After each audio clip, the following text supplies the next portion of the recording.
I've randomly seeded every single NHL team 1 through 30, and each matchup is going to consist of a best of 3 series, and the winning team is going to be stealing their opponent's best player. So let's get started and figure out who's coming out on top, and our first matchup is going to be the Ottawa Senators taking on the Florida Panthers. It's not going to take too long before we see our first overtime game, as that's where we're headed in a 2-2 tie after 60 minutes. Late in overtime number 1, some nice passing between Sam Reinhart and Barkov is going to allow Barkov to get a shot off. Reinhart's going to be right there for the rebound, and Florida's going to be taking game 1. In game number 2, Florida's going to be controlling it from start to finish as they're taking this one in a 4-1 victory. With them sweeping the Ottawa Senators, they're going to be stealing Brady Tkachuk away. Moving on to our next match, we have the Montreal Canadiens taking on the New York Islanders. The New York Islanders offense is going to be absolutely flying in game 1 as they're picking up 5 goals. In game number 2, it wouldn't be quite as high scoring, but the Islanders are still going to be coming out on top as they're picking up 2 goals and they're taking down Montreal in a sweep. The Islanders are going to be getting some more help on their forward core as they're bringing Nick Suzuki to the team.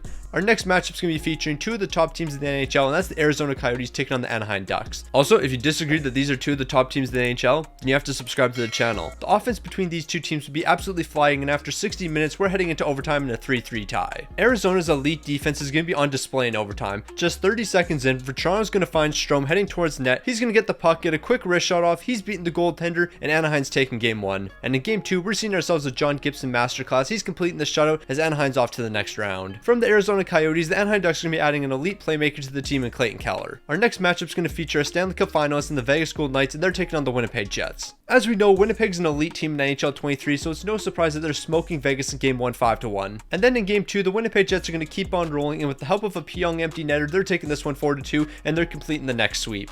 So how's Pyong going to be awarded for scoring that empty netter? Well, he's dropping to the second defensive pairing as we're bringing Alex Pietrangelo onto the team. Our next matchup's featuring the New Jersey Devils taking on the San Jose Sharks. New Jersey's dominating game 1 as they're scoring 4 unanswered, but in game 2, we're going to need a bit of overtime as we're tied 3-3 after 60 minutes. This game's going to need more than one overtime, so here we are early into overtime number 2 as Couture's found on the doorstep. He's putting this one in the back of the net, and we're headed to game 3. Game 3 would be a back and forth the entire way, but the San Jose Sharks are going to be coming out on top in a 3-2 win, so they're advancing while the Devils are falling. And speaking of the New Jersey Devils, San Jose's claiming someone away from that team, and it's going to be Jack Hughes. Our next matchup is going to be featuring an all-Canadian one as the Vancouver Canucks are taking on the Calgary Flames. It looks like game 1's going to require a bit of overtime as we're tied 2-2. 5 minutes into overtime, Coleman's getting the puck in the slot, and somehow he's able to get in between 2 defenders. A quick shot's going to be surprising Demko, and that means Calgary's taking game 1. Once again, game 2 is going to be a close one between these 2 teams, but the Flames are going to be coming out on top in a close 4-3 win. With them taking down the Vancouver Canucks, we're taking someone away from them, and that's going to be Elias Pettersson. Our next matchup is going to feature 2 of the best teams in the league, and that's the Tampa Bay Lightning taking on the Edmonton Oilers. Edmonton's offense is going to be flying in game 1 as they're picking up 5 goals, and that's going to continue into game 2 as they're picking up the first 3 goals of the game. But then Tampa's going to be scoring 4 unanswered, so we're going to need game 3. You guys really fumbled this one. It looks like game 3 is going to need a bit longer than 60 minutes as we're heading into overtime in a 3-3 tie. 6 minutes into overtime, we got ourselves a Ross Colton masterclass. He's somehow getting past both defenders here, a quick shot, getting his own rebound, burying it in the back of the net, and Tampa's taking this one away from Edmonton. And with them beating the Edmonton Oilers, we already know Connor McDavid's joined the team. Our next matchup features a clear favorite as the Toronto Maple Leafs are taking on the Chicago Blackhawks. And of course, the Blackhawks are the clear favorite. Okay, I was kidding in that last statement, but now we're headed to overtime in game 1. Ain't no way Toronto's folding this one. And just 4 minutes into overtime, the Chicago Blackhawks are beating the Toronto Maple Leafs in game 1 on an Athanasiou goal. No disrespect to Athanasiou, but ain't no way he's the guy putting you on the brink of elimination. So it looks like the entire Leafs team's waking up in game 2. Matthews is picking up the hat trick and they're dominating this one 6-1. But in the final seconds of game 3, Peter Mrazek's standing on his head. He's making the last second save, and the Chicago Blackhawks are stealing this one away from the Toronto Maple Leafs 1-0. Ain't no way you just lost to the Chicago Blackhawks. Could not be me. And obviously, we already know who's joined the Chicago Blackhawks. That's going to be Austin Matthews. Heading over to our next matchup, we have the Los Angeles Kings taking on the Washington Capitals. Washington's high-powered offense is going to be leading the way in game 1 as they're taking this one 5-3. And that offense is going to continue into game 2. Washington's picking up another 6 goals, 11 goals in 2 games, and it should be no surprise when you're picking up 11 goals in 2 games, you're winning both of them. From the Los Angeles Kings, the highest overall player on the team is Drew Doughty, so we're adding him to the team. Moving on to our next matchup, we have the Carolina Hurricanes taking on the Minnesota Wild. Game 1's going to be a back and forth affair, but Minnesota's going to be taking this one a close 3-2 victory. And it looks like 3-2 is going to be a trend in this series because that's how Minnesota's winning game 2 and they're off to the next round. Before they head to the next round though, they got to add another guy to the team. That's going to be Svechnikov. We're going to have ourselves an all-Eastern Conference matchup, and that's going to be the Buffalo Sabres taking on the Pittsburgh Penguins. In game 1, Jeff Petrie is going to be potting the lone third period goal, and that's allowing Pittsburgh to take game 1. And in game 2, it looks like the Penguins defense is going to be able to shut down the Buffalo Sabres offense as they're only picking up 1 goal, and the Penguins Penguins are advancing in a sweep. It really shouldn't be a surprise who the Pittsburgh Penguins are adding to the team. That's going to be Tage Thompson, a St. Louis Blues legend. Once again, we're going to have an all-Eastern Conference matchup as the Columbus Blue Jackets are taking on the Detroit Red Wings. Columbus is going to be potting 2 unanswered in the third period, and that's allowing them to take game 1. In game 2, the offense from Columbus was just too much for Detroit to handle, and they're falling in a 5-3 game. Oh, I'm sorry, a 6-3 game. Look at that passing from Columbus. Ain't no way you're stopping that. Since the offense was so great for Columbus, let's add another great piece to the team in Dylan Larkin. Our next matchup is going to be featuring the Philadelphia Flyers and Colorado Avalanche. We would have ourselves a high-scoring game 1, but we're going to need a bit of overtime and a 4-4 tie. 6 minutes into overtime, there's going to be a ton of traffic in front of Carhart before Nichushkin gets control of the puck. He's sending a quick wrist shot towards the net, but JT Comper's getting a stick on that. He's deflecting this one to the back of the net, and Colorado's taking game 1. Okay, are we really surprised that the Colorado Avalanche are beating the Philadelphia Flyers? I feel like this shouldn't be a shock to anyone. Colorado's completing the sweep while Georgiev picks up a shutout, and with the heavily favored Colorado Avalanche winning this matchup, they're adding Sean Couturier to the team to make that offense even stronger. We've got ourselves a strictly Western Conference matchup with the Nashville Predators taking on the Seattle Kraken. So Seattle's going to be scoring 6 goals in the third period. Yeah, that's a remarkable way to lose a game. I got to give Nashville credit. 6 goals in the third period. Nah, that's tough. Luckily, Nashville's going to be able to respond in game 2. They're picking up 4 unanswered, and we're headed to game 3. Vince Dunn's going to be the savior for the Seattle Kraken in this game. Not only is he picking up the empty netter, but that's a hat trick for him. He single-handedly led this team to the second round. And you know what his reward is for picking up a hat trick and leading this team to the second round? Well, he's going to drop to the second defensive pairing as we're bringing in Roman Josi. It's just the way she goes. Nothing I can do about that.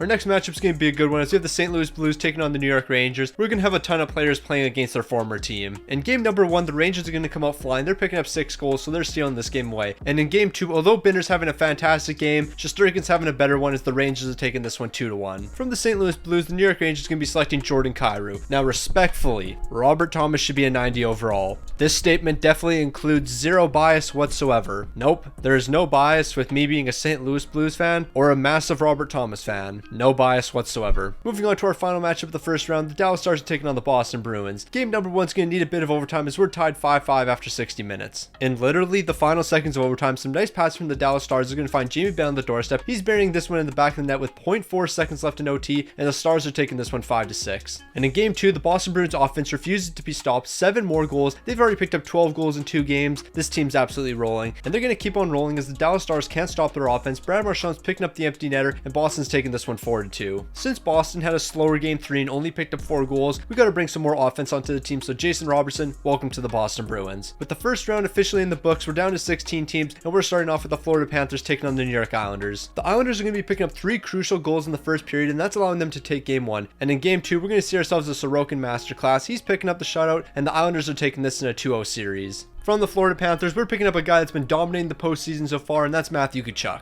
Heading on over to our next matchup, we have the Winnipeg Jets taking on the Anaheim Ducks. Some late game heroics from Jamie Drysdale and Troy Terry allowing Anaheim to take game 1, and in game 2, the Anaheim Ducks, who finished dead last in the entire league, have now made it through 2 rounds and are in the Elite 8. What's going on here? Because this doesn't make any sense. But since the Anaheim Ducks are going to keep on rolling, we're going to keep on adding players to the team, so the next guy up's Kyle Connor. We have ourselves another Western Conference matchup as the San Jose Sharks are taking on the Calgary Flames. Jacob Markstrom's having a fantastic game 1 as he's picking up a 28 save shutout, but in game 2, James Reimer's going to be the hero as he's picking up a 25 save shutout, and now we're off to game 3. And ironically, in game 3, neither goalie's playing good, but Calgary's going to be picking up 5, so they're taking this one away from San Jose. Jack Hughes is officially off to his 3rd team because after being claimed by the San Jose Sharks, Calgary's going to be claiming him now. I feel like it should be pretty obvious who's going to be winning this matchup, but this is NHL 23, and the simulation on this game is garbage, so we got the Tampa Bay Lightning taking on the Chicago Blackhawks. Tampa's going to have full control in game 1 as they're picking up 4 goals and they've got themselves a 1-0 series lead. And in game 2, when it looked like Tampa had this game in the bag, a costly turnover is going to result on Austin Matthews' goal, and we're going to need a bit of overtime. And in overtime with the Chicago Blackhawks on the power play, who's going to be coming on top as the hero? Well, that's going to be Austin Matthews once again. He's picking up his 2nd of the game, and Chicago's taking this one. We're off to game 3. And in game 3, Chicago, I was not familiar with your game. Well, actually, I am familiar with your game. It's not very good. You are not a good team by any means. I have no clue how you just beat Tampa. And through being the Tampa Bay Lightning, you're claiming Connor McDavid. So now you have Austin Matthews and Connor McDavid on your team. I might have to stop sleeping on you guys. Moving on to the second half of our second round matchups, we have the Washington Capitals taking on the Minnesota Wild. Marc-Andre Fleury is going to be holding it down for the Minnesota Wild as he's picking up 32 saves en route to a 4-2 win. But in game 2, we're not going to see nearly as much scoring, and we're off to overtime in a 0-0 tie. Early into the extra frame, Tom Wilson's going to get the feed from Kuznetsov, who's tied up against the boards. Wilson's working his way to the slot before he rips a rocket right past Marc-Andre Fleury, and Washington's evening up the series. Game 3 would once again be a close matchup between these two teams, and we're headed to overtime in a 2-2 tie. tie. In the final seconds of overtime, Dylan Strome's going to dish the puck over to Nick Backstrom. Backstrom's going to be ringing it right off the post, but luckily Connor Brown's right there for the rebound. He's going to be beating Marc-Andre Fleury, and the Washington Capitals are taking this one 3-2. And with them being the Minnesota Wild, that means we're going to be adding another elite goal scorer in Kirill Kaprizov to the team. Moving on over to our next matchup, it's an all-Eastern Conference one as the Pittsburgh Penguins are taking on the Columbus Blue Jackets. So Pittsburgh officially can't have anything nice anymore. You just blew a 4-0 lead with 5 unanswered. I don't know what's worse, 5 unanswered, or losing to the Chicago Blackhawks in the second last game of the season and not making the playoffs, which then allows Florida to make the playoffs and get all the way to the Stanley Cup final. Your loss against Chicago caused all of this. The Penguins wouldn't be able to recover from that massive collapse. Late in game 2, Columbus is going to be picking up an insurance goal and they're going to be sweeping the Penguins. But as we know, the Pittsburgh Penguins have a ton of talent, so the Columbus Blue Jackets are getting even stronger by bringing Sidney Crosby onto the team.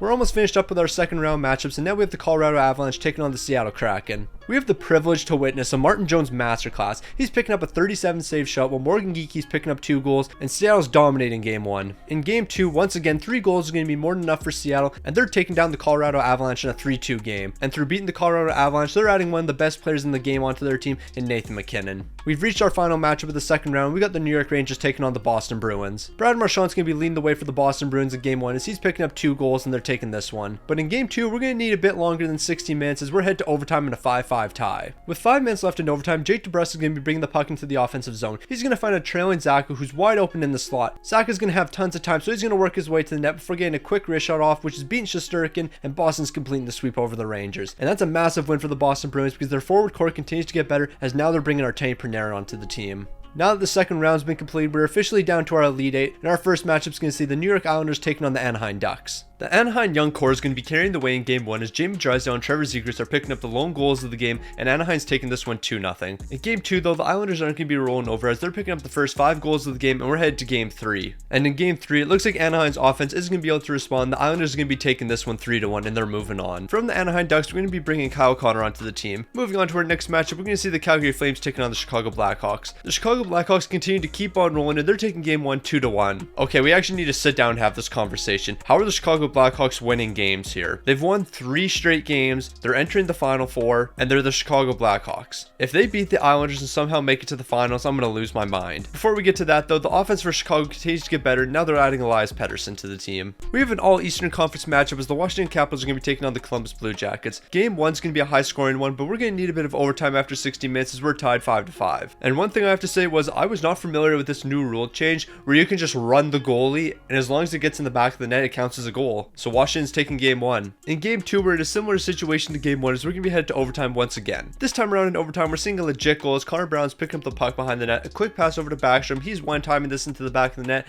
and Washington's sweeping the Columbus Blue Jackets. And through this win over the Columbus Blue Jackets, Sidney Crosby's joined the team, and now we have a line consisting of Alexander Ovechkin and Sidney Crosby. You love to see it, you really do. We've reached our final matchup in the Elite 8, and now we have the Seattle Kraken taking on the Boston Bruins. We're only going to see scoring in the second period, and both teams are picking up 2 goals, so now we're headed to overtime. Early on the Seattle Kraken power play, Boston's bringing the puck into the offensive zone. A quick pass is going to be sent over to Charlie Coyle, and he's going to get a shot towards Martin Jones. Charlie Coyle's going to go straight for the loose puck, and he's running Martin Jones over, but it doesn't matter because the puck's in the back of the net now, and Boston's taking this one. And it looks like the Boston Bruins were able to build on that momentum. They're taking the Seattle Kraken down 3-1 in game 2, and they're off to the Final Four. Although he wasn't on the Seattle Kraken for very long, he was technically still on the team, so Nathan MacKinnon, welcome to the Boston Bruins. We've officially reached the Final Four, and one of these teams is not like the other. And I'm looking directly at the Chicago Blackhawks, and we're going to see them in our first matchup as the New York Islanders are taking them on. In game number 1, the Islanders are going to try to make a statement as they're taking that one 4-2. But in game 2, Connor McDavid's going to take over. He's picking up the hat trick while Athanasiou's picking up the other goal, and we're off to game 3. But it looks like the luck for the Chicago Blackhawks is finally going to run out as the New York Islanders are defeating them 4-2. The Islanders are going to be able to add one more player before they reach the final, and they're getting the best player in the league, and that's Connor McDavid. Now that we know the Islanders are in the final, we got to see who they're going to be taking on, and that's going to be either the Washington Capitals or Boston Bruins. Although Brad Marchand's picking up 2 goals for the Boston Bruins, that's not going to be nearly enough as Washington's picking up 4 and they've got game 1. And in game 2, it looks like this Washington Capitals offense is just too strong for the Bruins to handle, and they're taking this one 6-3, and we've got our final matchup set. Before we get to that final matchup though, Nathan MacKinnon, welcome to the Washington Capitals. So here we are, we've officially reached the final matchup. The New York Islanders taking on the Washington Capitals. This could really go either way. Let's see who's coming out on top. So Washington's making an absolute statement in game 1. 42 shots, 6 goals. No, I'm not sure if the Islanders are going to be able to come back from that one. And it doesn't look like they are, because Darcy Kemper, he's holding it down in between the pipes. He's picking up the shutout as Washington's picking up 2 goals. And they're going to be taking this one. Now, I understand I should probably be giving the Washington Capitals the credit right now, but how did the Chicago Blackhawks make it to the Final Four? I still haven't got over that. The Chicago Blackhawks won 3 games in a row. I don't think they did that this entire season. It just doesn't make sense to me.